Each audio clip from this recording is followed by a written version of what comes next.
workroom where students are teaching students, and the ones that are actually teaching, they're learning even more. So they're solidifying the knowledge, they're going further, and then the ones that are behind or they're struggling in this area, they're also moving with them. Exactly. It's a win-win. Stories engages the audience. I remember learning this triad of oratory as told by Aristotle: ethos, logos, and pathos. Ethos means credibility. Who is speaking? What is the authority of the speaker? So most often we kind of listen to the professors because they're very authoritative, right? And they know the subject. They know what they're talking about. They're experienced. That's ethos. Logos means logical arguments. We put forward data to back up our speech. We show tables and pie charts and everything. So most often as medical educators, we often involve the ethos and the logos part. We all want to show the data, rational, what is this? But what we fail to do is engage the pathos. Pathos means emotions. Emotions of the audience. Amongst these three, the most effective is pathos. Engage the audience by telling them stories. Medicine has a history. History, the word history taking has a story in the history. So use history. History would be the way which I would engage my audience, my students. When I say a 75-year-old patient came with this complaint, okay, that is history, that's a story there. It's a story of a patient, a living, breathing human being in our talk. That's amazing. Let's enter part 2 of the discussion. We're going very well. So I know you do a lot of teaching, and you're good at it because I've seen it. How did you get into teaching? Teaching is an amazing thing. Something which really helps people out there. It's like when you love teaching, when you love to teach, it does you good because you love that. You have that passion for teaching and really gives you that kick of teaching. And also helps the patients, the audience as well. It helps your students. It helps those who are listening to you. So that's how I got into teaching actually. And even when I became an ophthalmologist, I had to teach ophthal to love ophthal. Because I chose ophthal because that was one of my options there. So I had to love ophthal because I used teaching ophthal as a way to like. So that's how I got into teaching. Yeah. Going into teaching, have you found that there's something wrong with it? Lots of things. Maybe my background as an orator or a public speaker might influence this actually, but teaching has been taken for granted. People, especially in medical education, people think teaching is something an extra luxury. We don't have to really focus much on that. Teaching really helps us to build a better generation of doctors, teaching and training. And there is a way to teach. There is a way to show a slide, for example. You don't want to show a slideshow which is filled with text. You want to have a simple, straightforward slideshows. You want to tell them a story. That's why I'm saying having a good understanding of public speaking really helped me to become a good teacher, and also in conduct to create classes which are much more understandable for the audience, for my students. So lots of things are wrong with the teaching, but I'm not blaming the system. What I'm saying is I'm not blaming the teachers or the doctors who teach, but we need to have a good training from medical school on how to communicate well, on how to teach, and how to conduct a good lecture. So students should be the teachers, and we have to start to train the teachers in the students at a very early age so that we are creating a better generation of teachers as well. That's such an interesting point. So even from medical school, we should teach students how to be good teachers. Yeah, that's true.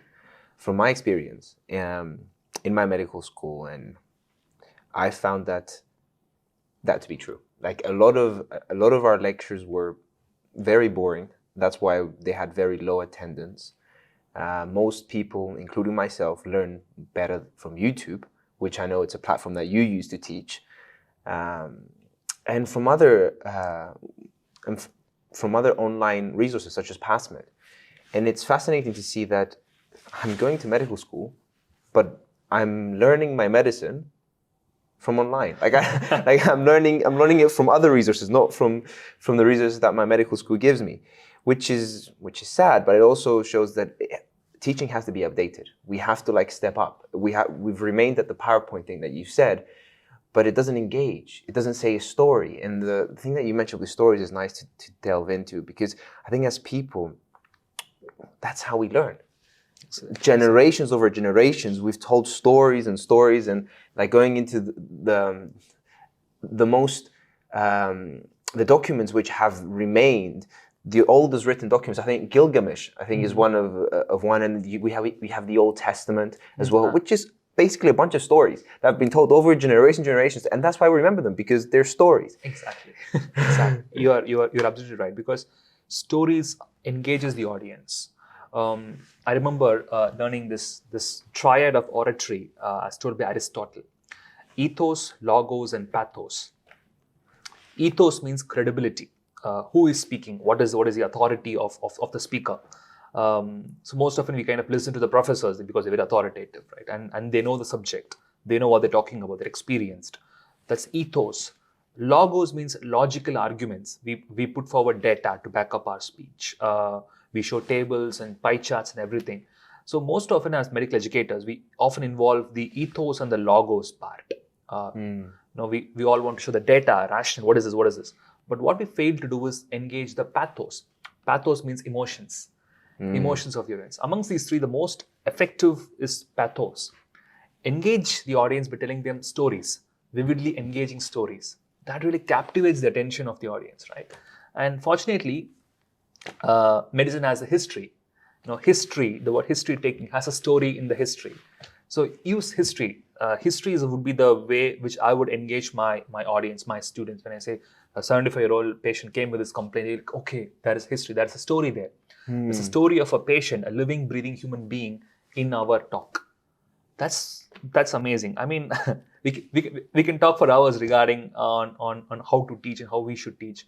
But what I would really stress upon is I would like to tell the audience, young audience, medical students, to take up teaching as an active part of their medical career, because teaching does brilliant things. One thing what I would say is that when you teach, you learn better. You learn the most when you teach. You learn much more when you teach than your students. It's an interesting, it's a proven technique. It's called as the Feynman's technique. You might have heard about Richard Feynman. He's again a celebrity. He's a Nobel laureate. He was a Nobel laureate. You might have seen in the Sheldon's Big Bang Theory. Yeah. Sheldon playing bongos. So Feynman used to play this bongos, banjo. I'm not sure what you call that as, but yeah, he was eccentric, but he's a brilliant thing. What he will do is, he will ask his junior colleagues, Dr. Richard Feynman, he will ask his junior colleagues to go and teach a complex physics concept to kindergarten kids. I love that. Yeah, I know it might sound weird, but when the scientists go there and when they try to rack their brains, try to teach a kindergarten kid, they kind of simplify a very complex concept. Interestingly, they learned that concept much better when they try to teach to a junior, try to teach someone who is less than your experience and your expertise. So as a teacher, I learned the most actually. If I want to give you one simple tip or a trick to excel in teaching, that is focus on the audience. The students are going to be your audience. You are teaching the audience. When you know who you are teaching, when you understand your audience, what their needs are, then you excel as a teacher. Same as treating a patient. When it comes to patients, we are going towards a patient-centric healthcare. Patients are going to be at the focus, right? We are all working for the patient's well-being. Bring that same philosophy into teaching as well. You give all your attention and you try your best to give the best possible understanding for your students. And that's how you identify also the gaps of what you're teaching as well. And maybe the stuff that you didn't teach as well, or you have to learn. Because whenever I teach, I find that the questions will show me if I know my stuff well, and they will direct me on where I need to take the lesson, or where there is need as well, and what you have to address. Excellent. Exactly. By teaching, you are refining yourself. Like you rightly said, we are trying to find the gaps in our knowledge, in our understanding. And when I go back and read, I fill those gaps. That's a part of the Feynman's technique. You kind of summarize it beautifully. But it's so important. I think we're all teachers. We're all teachers. And it doesn't mean, it's an important point to put here. It doesn't mean you have to be an expert or you have to be someone who's exceptional at doing something. You just have to be someone who knows a bit more about a certain subject than someone else. There's this teacher, a friend of mine, who this is what he's in the UK now. And I love this because this is how he teaches his classroom. He's like, we're talking about now 7th year, something like that. And he goes in the classroom and he doesn't stand up and do his teaching. He goes around the classroom. He says this, he puts a topic for like 5-10 minutes, and then he gives people exercises to do. And then they have to figure things out. For example, in maths, they have to figure things out. And then you always have some students which are better than others. So those students will finish in like 5-10 minutes. And then you have the students that are struggling a bit more. And they finish in 40 minutes. And then he would tell the students that finished to go and teach the other students. And so you basically have like a workroom where students are teaching students, and the ones that are actually teaching, they're learning even more. So they're solidifying their knowledge, they're going further, and then the ones that are behind or they're struggling in this area, they're also moving with them. Exactly, it's a win-win. Yeah, right? It kind of benefits both the parties. It benefits the teacher, it benefits the students as well. Right, and this is something, like you rightly said, has to be instilled into the minds of the young doctors, the medical students who are going to become the future medical teachers, medical educators. I think that is going to be the way to go forward. You also say something pretty nice in one of your articles about teaching. You say that let's spend a couple extra minutes of teaching. And the reason why I found that nice is because it's a couple extra minutes. It's nothing. Like it won't impede on your work. It's not going to affect you in a way that, oh no, I have to also do teaching, and where I'm going to find our schedules are so busy and I have to allocate an hour to like prepare. No, just like when you're doing your consultation as a practitioner or as a student, just turn around. Maybe someone might have any questions, ask. And then for 2-3 minutes, explain one concept. And if you do that over a period of time, then you've... Excellent, exactly. I mean, don't really have to have a classroom and you don't have to dedicate a time for teaching.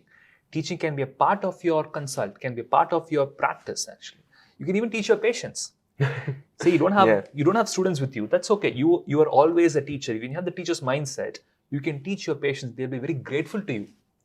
You know, like what we're doing right now. You are facilitating this entire teaching experience. So the audience are learning about eyes now. So that's what teaching is all about. So when you teach something, you learn how to simplify something. So you can communicate, you can put across your points effectively. You become a better communicator when you teach. So, I mean, there are no negatives to teaching. It's all positives. So, okay, let's go to our last question.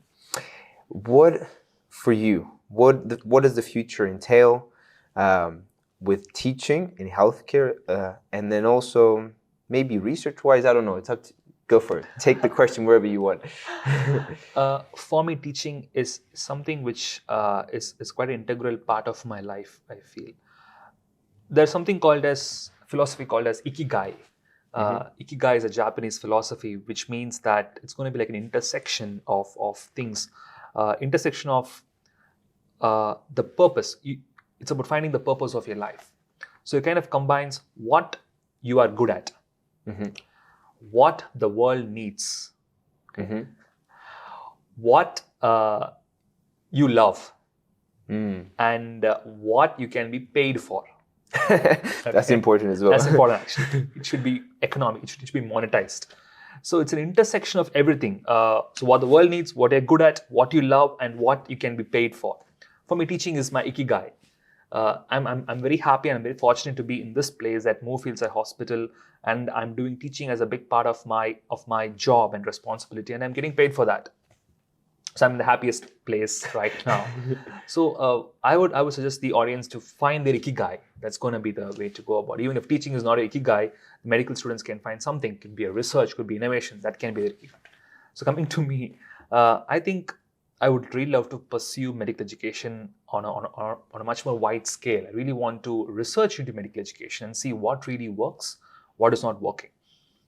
We research into medicines. We see whether a medicine is working or not by conducting trials and saying, okay, this medicine works, this does not work. Why can't we research medical education as well? Does PowerPoint work or not? Let's research on that. If it doesn't work, please don't use the PowerPoints. Or use in the right way, use in the appropriate way. So that's what I really want to make a change, make a shift in the way we teach medicine into a better way of teaching it. Thank you. That was an amazing note to leave it at. Thank you so much. Thank you so much. Very inspiring, and I look forward to seeing your journey unfold. Thank you so much. All the best to you for your journey. Brilliant. Thank you.